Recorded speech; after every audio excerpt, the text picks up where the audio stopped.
Ang agarang pag-aresto kay dating Pangulong Duterte, makatarungan ba ito?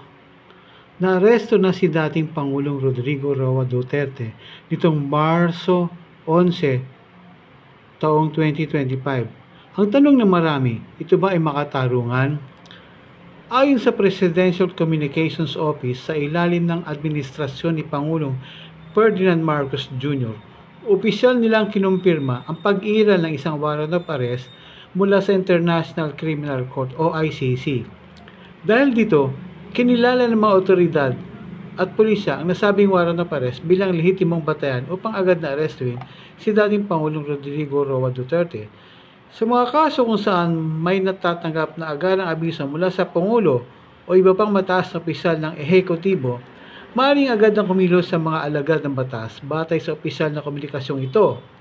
Hindi ito isang pambihirang sitwasyon, lalo na sa mga kaso kung saan ang aarestuhin ay isang maimpluwensyang tao o kaya sa kadahilanan na maaaring makatakas kung magkakaroon ng pagkakaantala sa operasyon ng pag-aresto.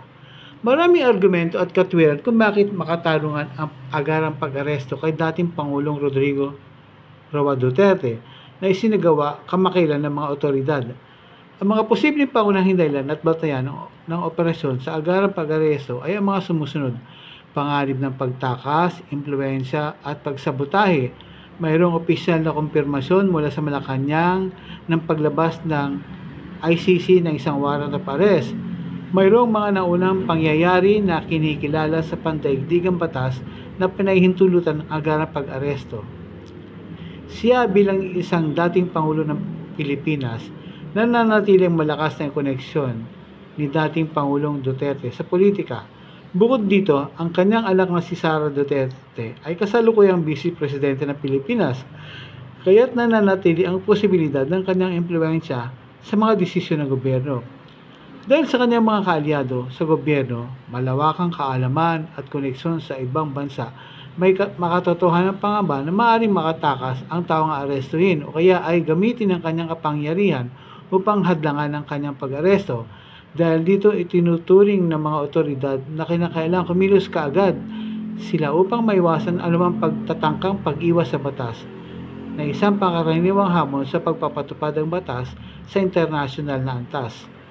Sa pandaigdigan at lokal na pagpapatupad ng batas, may mga pagkakataong kinakailangan kumilos agad ang mga otoridad, lalo na kung ang aarestuhin ay isang mataas na opisyal o isang taong may malakas na impluwensya at nakumpirma naman ng mga kinaukulan ang bisa ng warrant sa pamamagitan ng opisyal ng mga channel.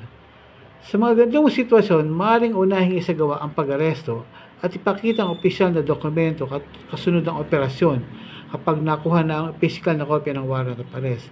Hindi ito ang unang pagkakataon na isang mataas na opisyal o isang kilalang tao ang naaresto bago pa ipakita sa kanya ang mismong kopya ng warrant of arrest.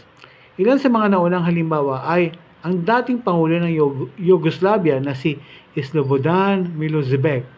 Inaresto siya bago pa ipakita ang opisyal na warrant of arrest dahil sa takot na gamitin niya ang kanyang kapangyarihan upang pigilin ang proseso ng hustisya. Ikalawa ay ang dating Pangulo ng Liberia, si Charles Taylor.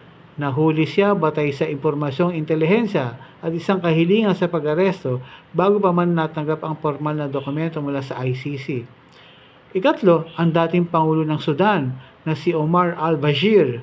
Bagamat may warrant of arrest mula sa ICC, nanatili siyang malaya sa loob ng ilang taon dahil sa kanyang malawak na impluwensya. Kalaunan, umaksyon ng mga otoridad ng Sudan batay sa kanilang panloob na desisyon. Sarap ng konfirmasyon mula sa Malacanang, makatarungan at naayon sa batas ang pag-aresto kay dating Rodrigo Roa Duterte ng mga otoridad. Dahil nga, totoo namang merong existing na warrant of arrest na inisyu ang ICC. Sa ngayon, habang patuloy na sinusubaybayan ang mga susunod na hakbang sa kanyang kaso, nananatiling mahigpit ang seguridad upang matiyak na walang makahahadlang sa proseso ng hustisya.